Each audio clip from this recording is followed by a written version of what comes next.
out there in Tarween Lane at near Descon Roads. This call was the key to solving one of the most bizarre murder cases in recent Australian history. An investigation that exposed the dark and dangerous underbelly of sex in the suburbs. Here was a woman under enormous pressure, enormous stress. A world that teemed with secrets and lies. Normally we get a hint of what's going on or what's happening, but there's nothing. That revealed a sordid double life hidden for years. These weren't any family snaps. They were very explicit sexual photographs. Tonight, the shocking truth behind the death of the very wealthy Herman Rockefeller. You've got a multi-millionaire that's gone missing. A successful family man. It's just unbearable. Whose need for sex... He could be as rough and dirty as he liked. ...became a deadly addiction. You don't know me, but I'm calling you because Herman called me on the night he disappeared.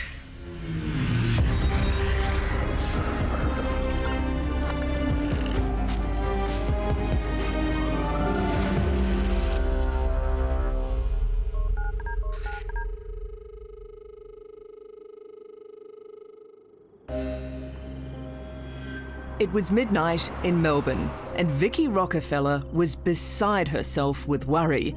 Her husband of 20 years hadn't come home. On the 21st of January, Herman Rockefeller was away on a business trip. He texted his wife Vicky to let her know that he would be home later because his plane was delayed.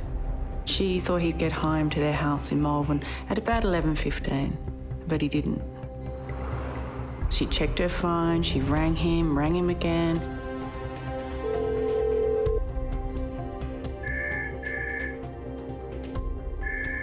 She waited, she worried, and then eventually she rang the police. I think that Vicky rang the police rather soon after her husband hadn't come home because, in her view, he was a very meticulous man. Herman was the type of husband that always rang, always let his wife know where he was, and kept her in the loop about what he was doing and where he was expected to be. And this night there was nothing. Clearly the issue here was that he's never gone missing before. He's very punctual, so that would have been a concern for the police because it was way out of character. And the status of Herman Rockefeller would have raised the bar considerably. Herman Rockefeller was 51. A multi-millionaire who lived with his wife and 2 children in one of Australia's richest suburbs, Melbourne East. He was very successful in property investing. He was mild-mannered, conservative. He kept himself fit, but he didn't make a loud noise or show off. He was not outspoken. He was an outrageous and decent citizen. Devoted family man, a church-going man. Certainly nothing involved with the criminal element at all. As police knew, missing people fell into one of 2 categories. They disappeared willingly, or they didn't. You've got a multi-millionaire that's gone missing. So is it a ransom? Is it a kidnapping? One of the main concerns would be extortion in relation to his position. Do you suspect that your brother may have been targeted because of your business dealings? Everything's open to speculation and we're baffled. We have no idea. Absolutely baffling. It's just nothing. It's nothing. You just can't imagine what it's like. It's just unbearable. For Vicky Rockefeller, facing the media was harrowing. Her very private life, phone calls and texts were now on public display. I was at the tennis on Thursday. He actually rang me and my phone was on silent and I missed the call. I saw it and I sent him a text message explaining that I was still at the tennis and that it was taking a long time, and I said I'll probably get home around about the same time as you. And that was the last communication I had from him. When police checked the arrivals at Melbourne's Tullamarine Airport, they discovered Herman had actually caught an earlier flight. It had touched down at 9 p.m, an hour and a half earlier than when he had told his wife his plane was due. Mr. Rockefeller had with him a laptop, a small business trolley bag, and we believe he was in possession of a plastic bag containing 3 grapefruit. He's not approached by any person, and he's not in company with anyone.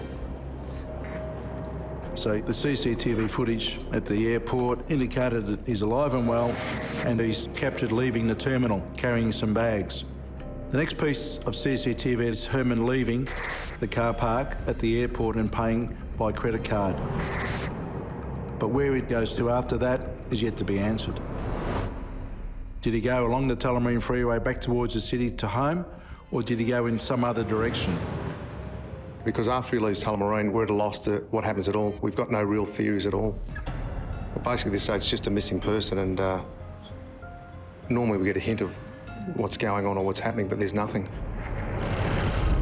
Over 72 hours had passed, and the police didn't have a single lead. How are you holding up? Just. So on the very day her husband was to turn 52, Vicky pleaded for the public's help. Now I'm going to chat to Vicky Rockefeller, who is Herman's wife. Vicky, good morning. Good morning. And thank you for coming in. I understand how difficult this is for you. The police were saying, look, you can help. We want you to ask the hundreds of thousands of people listening to help us, because we don't have a policeman on every corner, but you've got listeners on every corner. Has he ever disappeared or gone away unannounced before? Never, never. No hint of stress or pressure? Absolutely no sign of anything. No conflicts, no disputes? No disputes, no conflicts, just nothing. And I mean, when he's at home, we actually work from home, because I work for the business as well, and we actually sit in the same office. It's not a very big room. So I hear all his telephone conversations. You know, there's just... No secret life? No. Here was a woman under enormous pressure, enormous stress, just desperately hoping that someone out there could help find her missing man. Obviously, the critical thing is sighting the car. Which is? Which is a blue Toyota Prius, and the registration number's UUP 682. And without us knowing, out of the hundreds of thousands of people who are listening, there is that one person who does have that little snippet that turns an investigation. Herman Rockefeller never ran late in his life. But on the evening of the 21st of January 2010, something went horribly wrong. The multi-millionaire didn't come home, and his wife called the police. Now both were hoping someone in the public knew something and would pick up their phone. Just desperate, really. I just don't know. And the police don't know, and we just have to appeal to the public. And if anybody has seen his car... Which is? Which is a blue Toyota Prius. It's Craig Smith from Meredith Road. Yeah, I've just listened to the radio and heard you're looking for a blue Toyota Prius. First thing in the morning, I was going down to load a sheep out of the stockyards down the end of the lane. I think it might be out there in Carween Lane, out near Des Conroy's.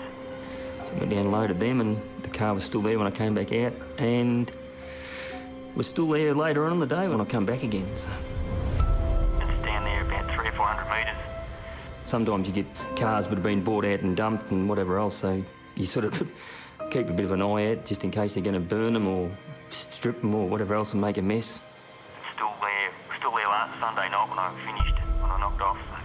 So it could be the Herman's Rockefeller's car who's you've been looking for.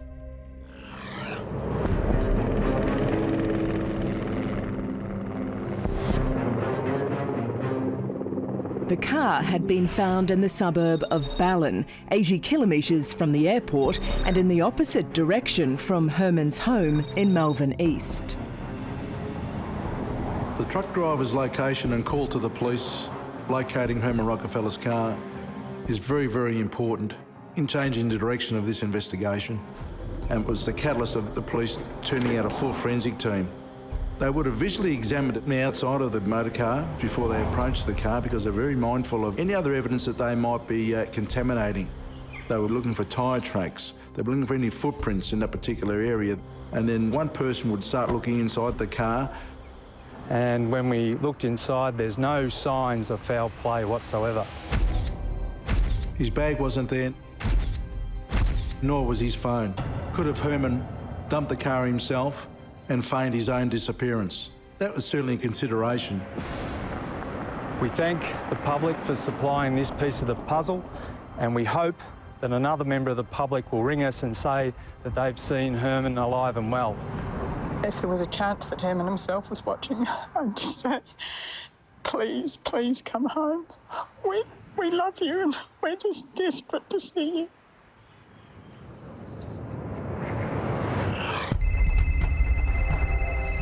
Then, out of the blue, on the very same day, Vicky received a call that turned her world upside down.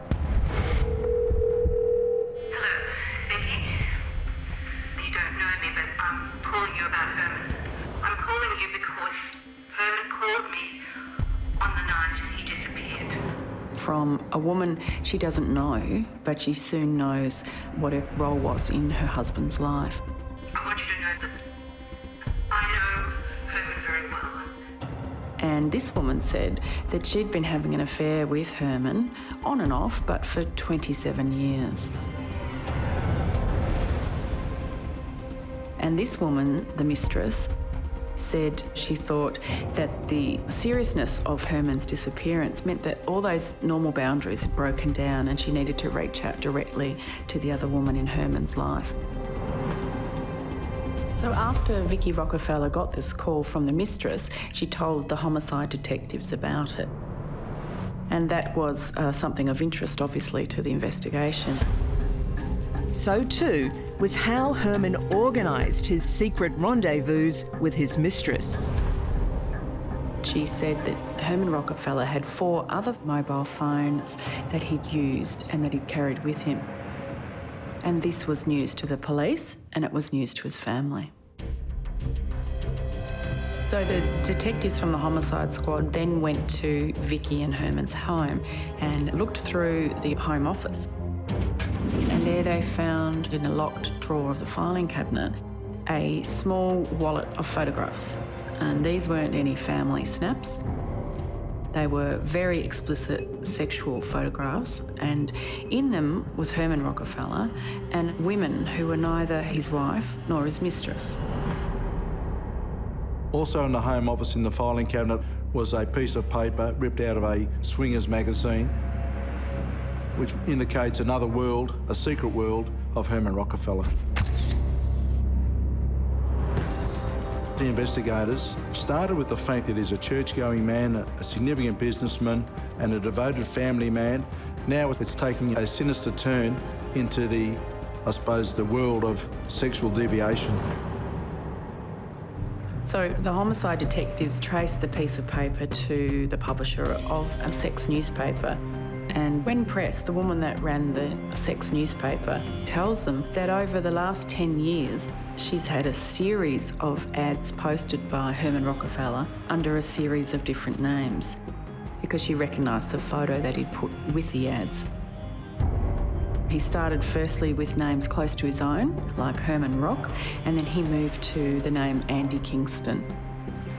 And in each ad over the 10 years, Herman Rockefeller got more and more flamboyant in his description of himself.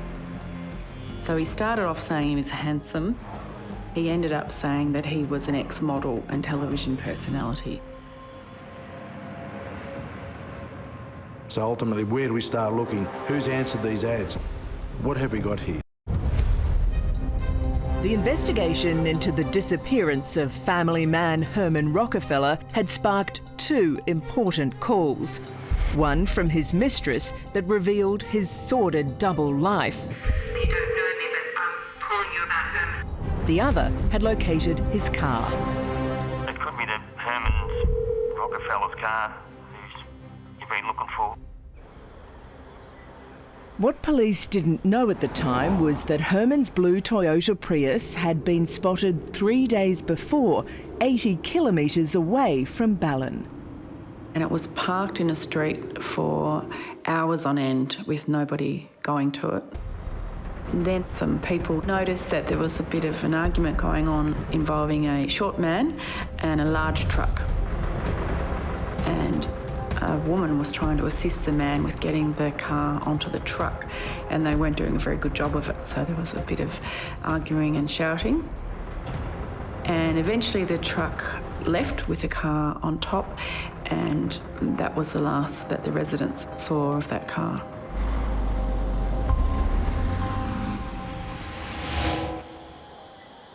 When the car was found 3 days later, Herman's bags and phones were nowhere to be found. But what was thrown on the back seat was now being scrutinised. A newspaper that had the same date as when Herman was last seen alive. And as the forensic officer went through the newspaper, she discovered next to a completed Sudoku was an address handwritten in Herman's handwriting. So upon finding that, the forensic officer then immediately rang the detectives and said, we now have a huge clue about where he perhaps was travelling after he got off the plane, and an address to look at to start the search for Herman or Herman's body. Forensic technicians had also examined the GPS in Herman's car. It had 99 addresses on it, but the last address was the most important, and that was the same as the address written in the newspaper. Hadfield was nowhere near Ballin, where Herman's car was found, and $1 million away from his home in Melbourne East. So here we had an address that was the opposite side of town to where he was living. So why has Herman written this address down? Why does it exist? Is it something innocuous? Is it something quite simple, quite innocent? Or is it more heinous and more suspicious? So, a week after Herman disappeared, a surveillance team was sent out to Hadfield to watch the house as the detectives waited for a search warrant to go inside. The owner of the house was Bernadette Denny. Bernadette Denny was a 41-year-old, although she looked a lot older. She'd really suffered with alcoholism and weight gain, and she'd really not had a very lucky life in love or in work or in life in general. But she had had no run-ins with the police, didn't own any firearms. In fact, there was nothing suspicious at all about the owner, except her house was linked to Herman Rockefeller. So while the police are waiting outside the house in Hadfield, they see a short, squat man who looks a bit European get into his car. So the police follow this man to the local laundromat in Hadfield.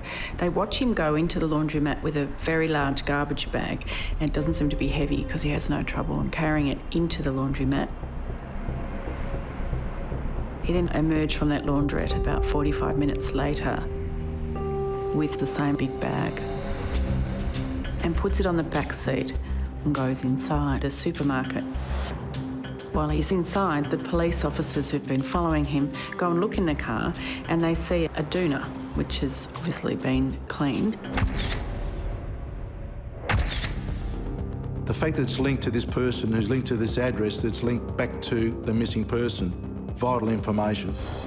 More so when they checked the registration of the car they were watching. The motor car belongs to Mario Shembri, a man with a conviction for a violent assault. Mario Shembri was a man of little education or finesse. He was employed on and off, but mostly unemployed. But when he did work, he worked in the rubbish removal business, and he was a man that liked to tinker. The 57-year-old was also Bernadette Denny's partner of less than a year. Now the two were under watch. Bernadette in Hadfield and Mario outside a mate's place in Glenroy.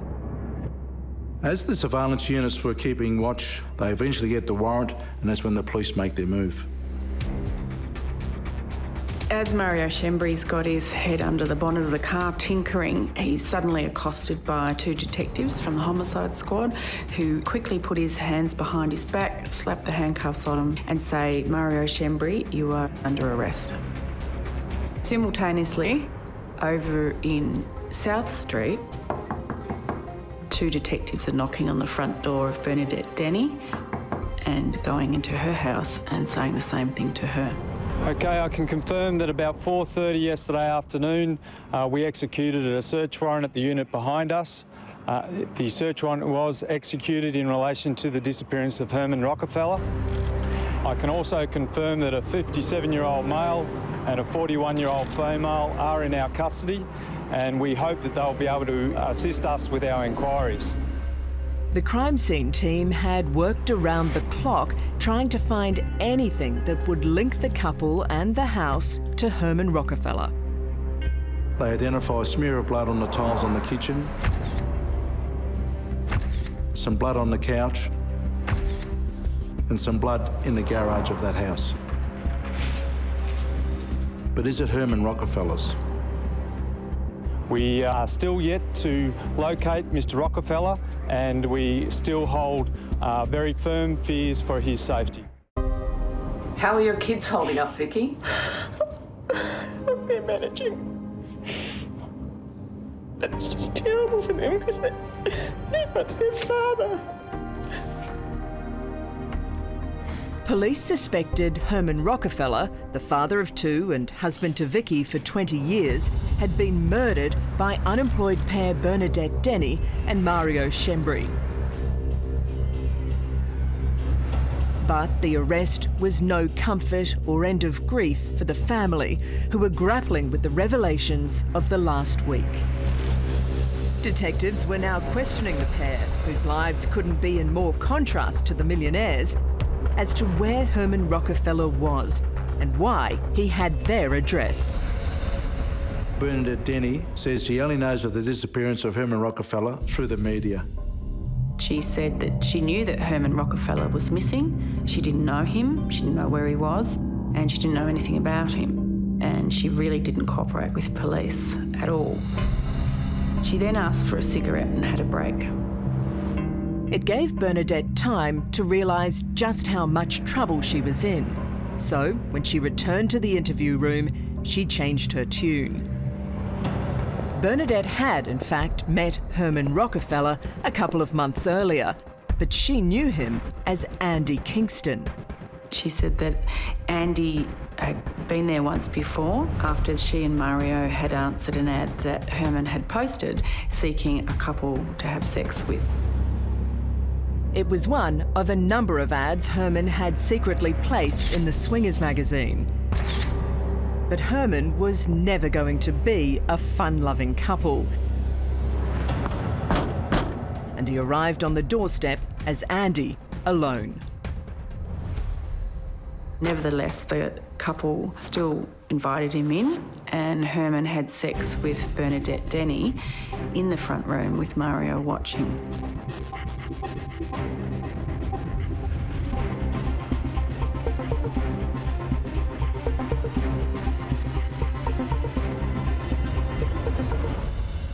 Herman Rockefeller, as Andy Kingston, then promised that next time he would bring his sex partner.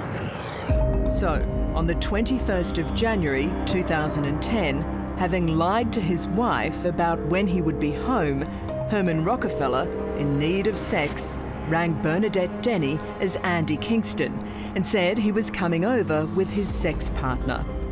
But again, he'd lied. So when he knocked on the door, she was disappointed to open it and just see Andy Kingston there alone without a sex partner for Mario. What happened then was that Andy, or Herman, started to feel up Ms. Denny, thinking that the sexual encounter would still proceed. Denny tells the investigators that Herman Rockefeller had fondled her breasts and put his hand between her legs.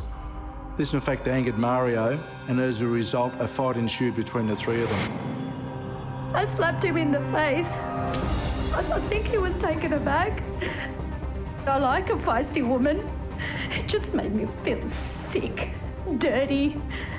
Fighting started out. It's just a mess. It was just touching. I tried to get him off Mario. It was just shit.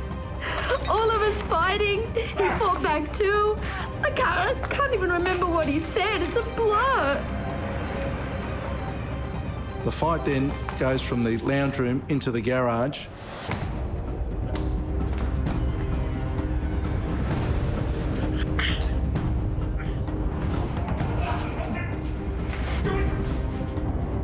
Where Herman is struck again, falling backwards and hitting his head. He just collapsed.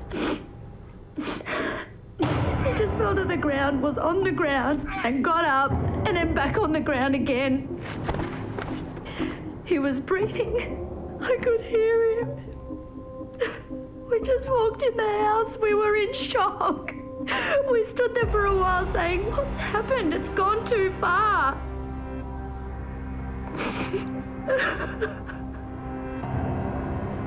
But for the police, there was every chance Herman might just still be alive.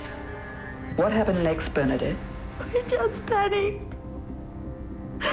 The guy was still in the garage. He was still breathing. I don't know if I should go on.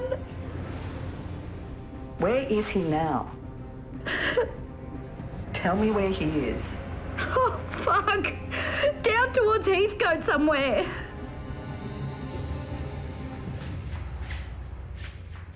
During that interview, she indicates to investigators that they took Herman up to Heathcote, and she hears tapping on the boot of the car, indicating that he may still be alive. As a result, a significant line search is conducted in the hope that Herman was there, and in the greatest hope that Herman was still alive. This is 9 News with Peter Hitchener. First, the Herman Rockefeller mystery. The investigation has switched to Heathcote in central Victoria. Brett McLeod is there. What can you tell us, Brett? Peter, I'm just at the Heathcote Greytown National Park, where police are being supplemented by members of the SES in their search. And in there are literally hundreds of abandoned mine shafts dating back to the 19th century. 3 days earlier, on the Australia Day weekend, a resident in Glenroy had made an emergency call that would inadvertently become a critical piece of evidence to the investigation. I want to report a backyard burn-off in View Street, Glenroy. There's a huge amount of smoke and flames and it smells goddamn awful. A neighbour in View Street, Glenroy, had contacted the fire brigade, reporting black smoke and foul smelling from a fire in the backyard of a house at that location. I don't know what is burning, but you can't burn things off like that. What about the fire bans? I don't think you can use incinerators anymore. 2 fire officers went into the backyard, and there they found what they described as a small European man tending to a fire in a drum. They thought that he couldn't speak English very well, so Fire Officer Budge said very clearly to him, "Mate, you can't light fires. There's a total fire ban day." He then told the man to get the hose and put the fire out, and he watched while he did that. And when he left, Fire Officer Budge said to the man, who he thought was a new migrant, "The only fire you can light today on Australia Day, mate, is a bloody barbecue."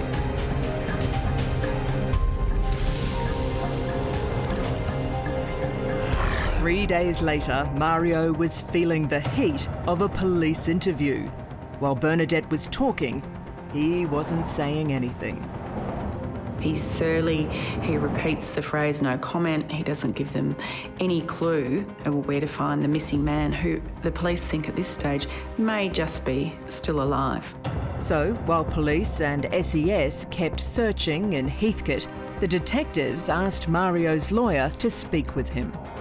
He says to him, if you know where he is, if you know where Herman Rockefeller is, his body, or he may still be alive, you should tell the police, because that will help with your sentencing. But if Herman Rockefeller is in fact a body and he's deceased, then Mario Schembri will be telling the police where a murder victim is and dobbing himself in as a murderer. The disappearance of Herman Rockefeller was going nowhere until 2 key phone calls cracked open the investigation. Now, police had startling information on Rockefeller's bizarre world of sleazy sex, a motive for murder, and a crime scene.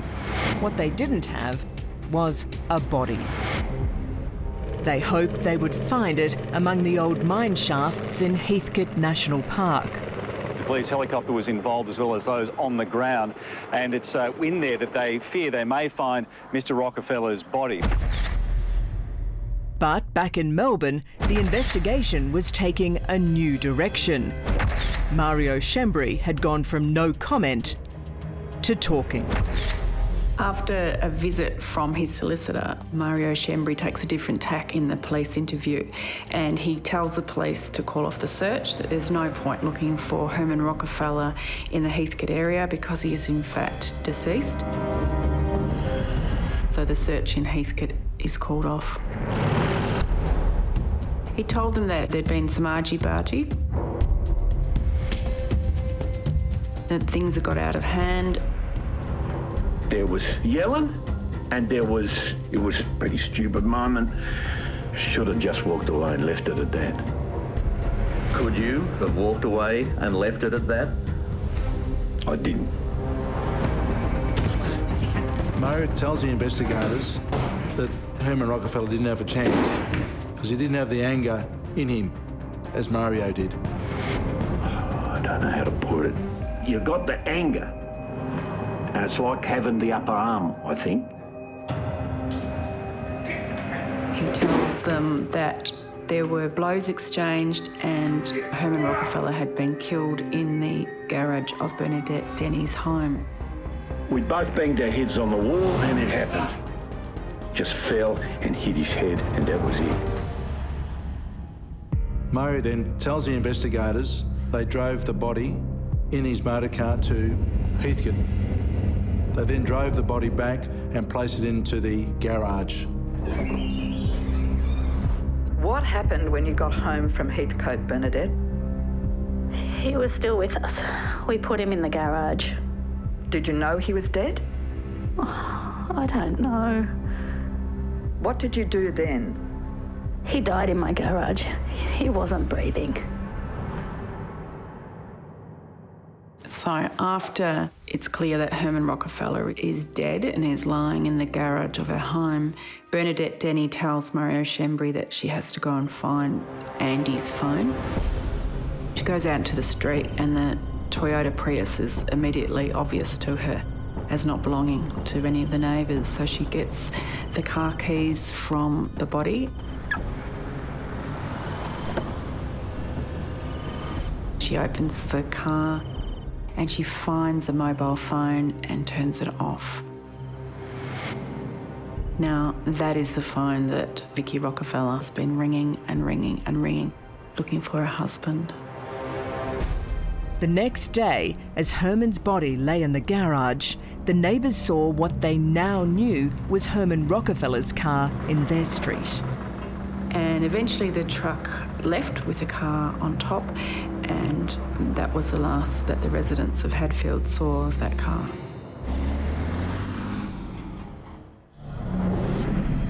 Mario had then driven it out and dumped it at Ballon.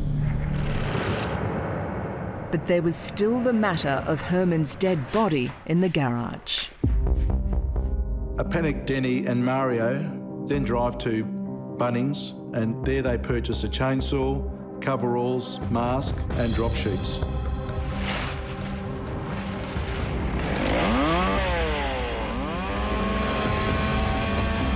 Mario continues on to tell investigators that he dismembered the body using the chainsaw.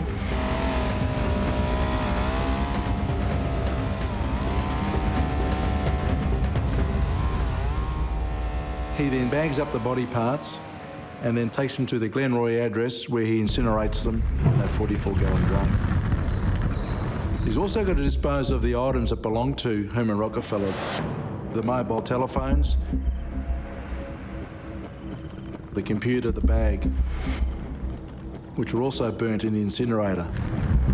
As a result of their confession, Mario and Bernadette were charged with Herman Rockefeller's murder. But police needed to find out if they were telling the truth. Was Herman Rockefeller's body at the Glenroy address? So the police went to that property, and it's around the corner from Bernadette Denny's home, and it's the same property outside which Mario had earlier been arrested.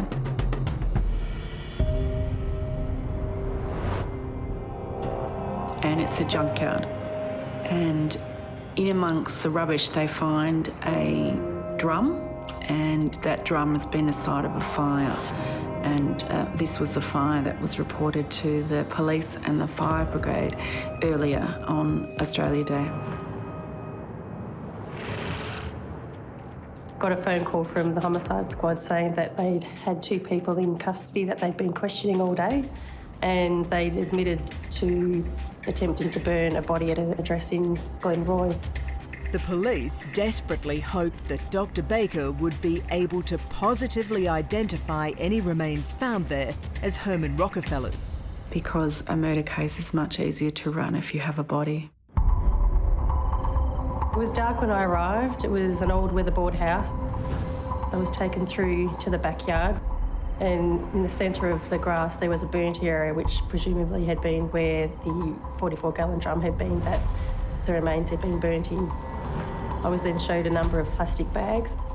Only one of them had been opened, and they'd found what they thought were bone fragments inside the bag. I examined those fragments, and there was definite bone in there, but they were so burnt and incomplete it wasn't possible for me to say at the scene that they were definitely human. So the bags were transported back to the Victorian Institute of Forensic Medicine. We opened the bags one by one, and then we carefully sorted through the remains. If you can imagine having a bucket of black Lego and sorting through it all and trying to find particular pieces, that's what it was like. We had to pull out the bits that we thought were bone. We then had to sieve through the pile of smaller things, and that's like panning for gold. So we're sifting through all the small fragments, trying to find a tooth, for example, that you can compare to the ante-mortem dental records. Some fragments were found, but there just wasn't enough there, so we didn't really have any answers for anyone. When Herman Rockefeller left the car park at Melbourne Airport on the 21st of January 2010, he drove 17 minutes to Bernadette and Mario's house in Hadfield. There, he became Andy Kingston and delved into the hidden world of swingers sex. But he never went home. His secret life had become deadly. How well do we know our loved ones? Well, I'd like to think I know my wife very well and she knows me very well, and there's no secrets between us. But here was a woman who thought the same. A lot of the talk back, a lot of the interest in this case was, well, here's a guy who had so much money. If he wanted to get a call girl, if he wanted whatever sex he wanted, he could have indulged himself. Instead, he went to the other end of the marketplace. He went down to the bargain basement. What's that about? When he went to Hadfield, he was Andy Kingston. He wasn't in danger of running into anyone he knew. He wasn't the responsible Herman Rockefeller of the upper middle class. And he could be as rough and dirty and demanding as he liked. And he used them to satisfy his needs. And they felt, in Mario's words, that he'd taken them for a fool. And it was that ever-growing need for sexual satisfaction that ultimately led to his death.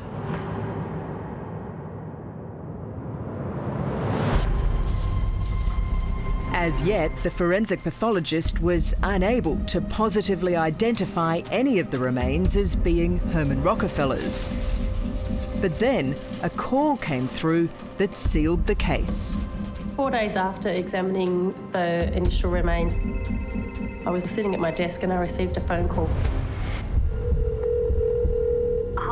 Dr. Baker, hi, it's Senior Constable Burke here. We've just been examining the tow truck that was taken from the property out at Glenroy. It was the tow truck that had been seen by the neighbours on the day after Herman went missing. We found a bag wedged under the driver's seat, and in it some more what looks to be more burnt bone. So those remains were brought in that day, and we examined those remains that afternoon. Among the bones were enough teeth and jaw to conclude that this was probably Herman Rockefeller. Then, the results came back from the tissue taken from the chainsaw that luckily hadn't made its way into the incinerator. DNA was able to be obtained, and it was determined that that tissue was very likely to have come from Herman Rockefeller. Our family is devastated by Herman's loss and deeply shocked by the circumstances surrounding his death. We wish to thank the media and the public for their support in response to the family's appeal for helping in finding Herman. The phone call from the truck driver was the first of two calls that exposed the double life of Herman Rockefeller and led to his killers. Heard you're looking for a blue Toyota Prius. Well, just one of them things. I was doing something that I'd probably done, you know, every day of the week, driving up and down the lane, going to the yards, picking up a load of sheep. This was then followed on by a phone call from the mistress of Herman Rockefeller. These were the two significant pieces of information that ultimately led to this case being solved. While Bernadette Denny and Mario Schembri had been charged with murder, when it came to trial, the charge was downgraded to manslaughter. The difference between the two charges is that if you're charged with murder, it has to be proven that you meant to kill somebody. If you're charged with manslaughter, it shows that you were reckless or indifferent to the fact that your actions could have killed somebody. So in this case, Mario and Bernadette were charged with manslaughter. The two pleaded guilty to that charge, and it was then a matter of sentencing. And Herman's wife, Vicky, was there. The damage you have caused to a decent, honourable family is incalculable. Mario was designated as the main protagonist in relation to the killing of Herman Rockefeller. He was sentenced to a maximum of 9 years and is eligible for parole this year. Bernadette Denny has served her minimum sentence of 5 years and is currently out on parole. To this day, I feel enormous sadness for Vicky and the family because it must have come as such a shock. Thank you. And thank you for being so nice. We wish to sincerely thank everyone who has offered us their support and prayers. Our family is devastated